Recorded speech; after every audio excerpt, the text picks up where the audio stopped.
Jā, tikmēr pie mums ciemos ir atnākusi Elīna Pastare, Rēzeknes turisma attīstības centra pārstāve. Ja treneriem mēs prasām, cik trase ir sarežģīta, tad jums jāprasa, ko sportisti redzēja trasē, kas bija varbūt tās spilgtākās būves, kas bija pa ceļam. Jā, pirmkārt sveiciens visiem sportistiem, visiem atbalstītājiem un jāsaka, ka ir liels prieks, ka šī pasākuma ietveros Rēzeknes ielas piepildās ar tādu rosmi, ar kustību un visi objekti, kas ir arī trasē, tiek apskatīti un izjusti. Prieks tiešām, ka skrējienu var apvienot vienlaicīgi ar kultūru vēsturisko ekskursiju. Es gan nezinu, cik ļoti var to izbaudīt pēdējos apļos jau, bet noteikti ir lieliski, ka ir tās vietas, ko var apskatīt. Pirmkārt, protams, pilsētas centrs un pašā pilsētas centrā atrodas mūsu noteikti atpazīstamākais Rēzeknes un varbūt pat Latgales simbols, Latgales māra, jeb piemineklis vienoti Latvijai.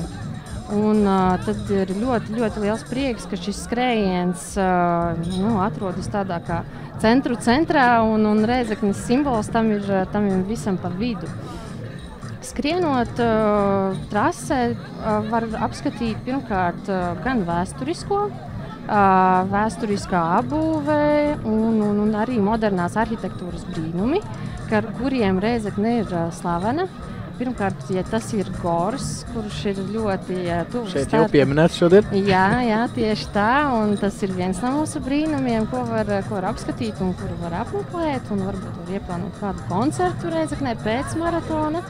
Kā arī vēl viens no modernās arhitektūras brīnumiem ir inženieru fakultāte Rēzeknes tehnoloģiju akadēmijai, kas arī ir viens no tādiem interesantiem objektiem, kas atšķirās no visa pārējā vēsturiskā fona, kas ir Rēzeknē. Un Zeimuļs.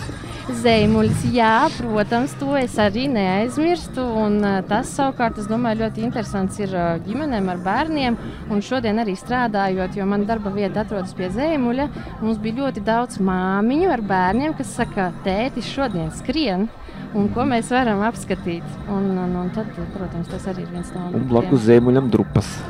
Turpat blakus tieši, jā? Tieši tā var apvienot, un vislabākais punkts, no kura var novērtēt Zeimuļu, šo ten slīpo māju, kā mēs parasti to saucam, tas ir Pilskalns, tāpēc tas iet komplektā gan vēsturiskais, gan jaunais. Paturpināsim par Rēzekni pēc intervijas.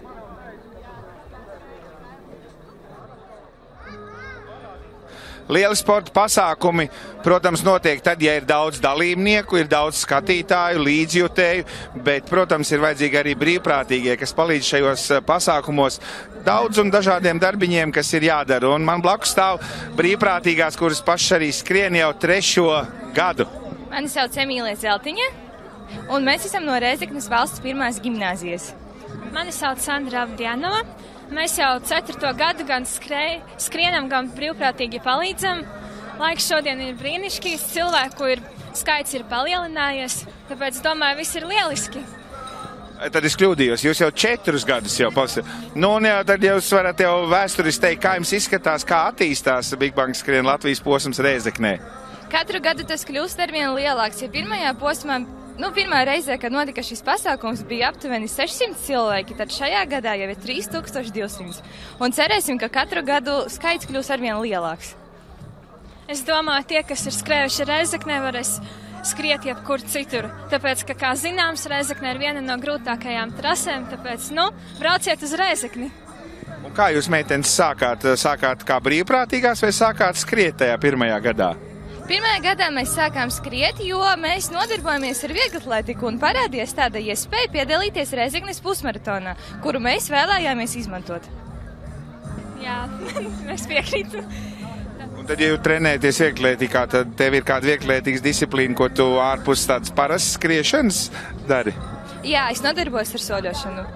Tas ir savā ziņā nav tik attīstītā vieglatlētikas disciplīna, bet tā ir viena no smagākajām, kas prasa izturību un lielu darbu, bet es esmu ļoti apmierināta ar savu izvēli. Es domāju, daži Latvijas olimpiskie vicečempioni kā Aigars Faģējevs šī brīdī, protams, apkrīt un saka, ka, nu jā, Latvijā soļošana nav populāra. Mums taču, ka pat dziesma ir kaut man dāliņa kājas būtu, un mums ir modes liepiņš, Anita liepiņš, mums ir vesela virkne soļotā, bet tas ir labi. Tad tu gatavosies uz nākošo vasaras olimpiādu, kas būs nevis tagad Rijā, bet Tokijā, ja? Nu, nezinu. Nē, es nezinu, es tiešām nezinu, ko pateikt, jo vairāk vēlos nodarboties ar pusmaratoniem un maratoniem, tomēr. Jā, es vairāk skrienu 160 metri, tāpēc, es šodien pirmo reizi skrēju 10 km Rēzeknē, pirms tam es visu laiku skrēju 5 km, tāpēc es varu tikai lepoties un priecāties par sevi. Varbūt nākamgad jau būs 21. Un jūsu piemērs ir arī jūsu skolas un klases biedrs aizrāvis, ir iesaistījušies vairāk. Jā, mēs ļoti aktīvi piedāvājam doties kopā ar mums uz pusmaratonu koptreniņiem, kuri notika katru trešdienu pirms šī maratona, kā arī skolā starpbrīžos aktīvi stāstām, cik labi ir, ja cilvēki skrien. Un, respektīvi, no mūsu klases šodien arī bija pārstāvi, kuri skrēja 21 kilometru. Jā, arī skolā Rēzeknes pusmaratons piedāvā lielisku iespēju. Nāk uz skolu un organizēja koptreniņus, kas palīdzēja gan bērniem, gan arī pamatskolas un vidusskolas skolēniem. Jā, mēs arī varam palielīties, ka dabas meitenes vakar piedalījās nelielā fotosesijā, atbalstot Big Bang Skrien Latvijas vienu no sponsoriem, Möller Auto no Ventspils. Un jāsaka tā, Facebookā ievietotā bilde, kur abas meitenes reklamē šo automašīnu, šodien ir apskatīta vairāk kā 3000 reizes. Tā kā, populāras. Prieks. Brauciet uz Rēzekni. Mēs jūs gaidām. Gaidām Rēzeknē nākošā gadā brīvprātīgos citas skolas. Mēs varam intervēt tālāk nākošo sportisti, kas mums tikko Ingrīda nāca šurpu. Mums ir Ingrīda, kas tikko ir noskrējusi pusīti ir dabūjusi no sacensību organizatora Edgara Puķi. Līdzjutēji. Katram ir līdzi, cik tev ir līdzjutēji līdzi? Esmu skaitījis daudz, man ir šodien. Man ir veicās reāli. Un kā šodien skrējās, kā sezonas sākumā? Skrējās grūti, bet priecājos, ka piebeidz. Trasi. Kā Puķi no Edgara? Ļoti jauki, tāpēc bija vērts finišēt. Kuro reizi jau tu skrieni pusmaratonu? Pavisam kopā? Jā. Šis bija 61. Tad Ingrīda, kas ir 61 reizi noskrējis pusmaratonu, vai tev ir mēģis noskriet 100 reizes? Jau tas izskatās reāli. Tas vairs nav. Vairāk pa pusi jau ir noskrēt. Vai tu mums var pastāstīt, kad bija pirmais pusmaratons un kur? Pirmais bija Rīgā, tad tas bija Nordeā, vai pat nebija laikam, es pat neatceros, kāds bija sponsors, bet tas bija 2008. gadā. Tad tu tā ražīgi no 2008. līdz 2016. gada? Esmu ieskrējusies. Tad tu piedalīsies visos Big Bang Skrien Latvijas posmos šogad? Tāds man ir mērķis. Priecājos, ka Rēzekne ir tieši pirmais posms. Tieši, ka Rēzeknēs arī esmu visas bijusi reizes. Es visus 5 gadus, kad Rēzeknē sāks, tad tu turpinās tradīciju nākošā gadā arī brauksi un pēc tam uz Rēzekni. Es ceru, ka izdosies. Ko tu novēlēji tiem, kas šodien ir noskrējuši 5 km, varbūt nav sēž tagad pie televīzijas, telefonu vai planšetes datoriem un domā skriet vai neskriet? Nav ko domāt, jāpieceļās no krēsla un jākustās. Var jau arī neskriet, var pastaigāt. Mums tavu līdzjutēji saka, lai tu kaut kādam sveicienus aizsūtot. Edgaram sveiciet. Tas mans dēls. Viņš arī skrien? Skrien, jā. Šodien nē. Sveiciens dēlam Edgaram. Paldies Ingrīdai. 61 reizi noskriet pusmaratonu, bet maratonu tu arī skrējusi? 7. 61 plus 7, 69, mēs visādi skaidrs varam darīt. Paldies Ingrīdai. Gaidīsim nākošo, ka mēs varam paprasīt, cik reizes viņš ir skrējis pusmaratonu. Paldies tev!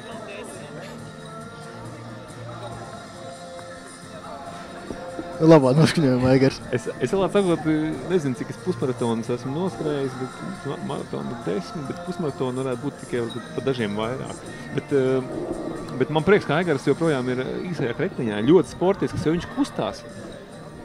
Es esmu uzvilcis aciņu, ticis pie siltas tējas jau prasās, jo skriet tomēr ir foršāk nekā sēdēt.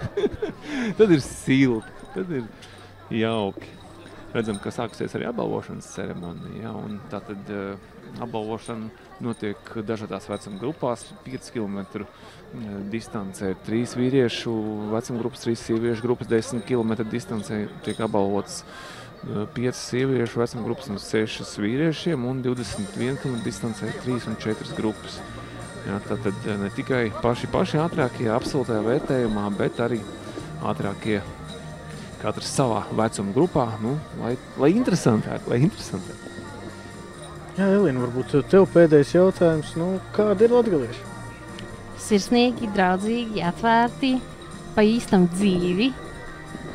Nedaudz Kā jums liekas, kādi ir latgalieši? Tāds pozitīvs firmā, laikam, Latgalieši vienmēr ir tādi ļoti viesmīlīgi. Jā, vienā vārdā viesmīlīgi. Kā nedaudz no tās mūsu Latvijas centrālās zonas izbraucot, tā kā nedaudz zārzemē. Daudziem latviešiem gēnos ir latgaļu, vai ne, asinis. Un arī man, ja, arī vienmēr cik daudz Latvijā ir cilvēki, kur dzīvo jā, dažādos novados ar latgaliešu uzvārdiem. Ja. Uzvārdiem un saknēm, tieši tā. Cik mums ir Antužāni, Arnicāni un tā tālāk, un visur. Jā. Vai latgaliešu skrējēji atšķirās no pārējiem skrējējiem? Laura pastāst tu laikam par šo. Sākās. Nezinu, laikam jau tomēr neatšķirās, jo skrējēji viss tomēr ir, daudz maz līdzīgi visā pasaulē. Atklāti un draudzīgi un priecīgi. Labi, turpinam vērot apbalvošanu. Šeit arī atsildīšanās, bet jāsaka paldies Elīnai, paldies, ka pastāstīja par šīm vietām Rēzeknē, un mēs noteikti satiksimies nākamā, vai ne? Jā, noteikti uz tikšanos Rēzeknē, un varbūt beidzot es tiešām aicināšu gan maratona dalībniekus un visus atbalstītājus uzkavēties pēc skrējiena, jo Rēzekne ir pateicīga vieta nesteidzīgām pastaigām, kur var apskatīties pēc iespējas vairāk objektus vienā vietā, koncentrējoties. Tā kā droši palieciet, pastaigājiet un izbaudiet Rēzekni.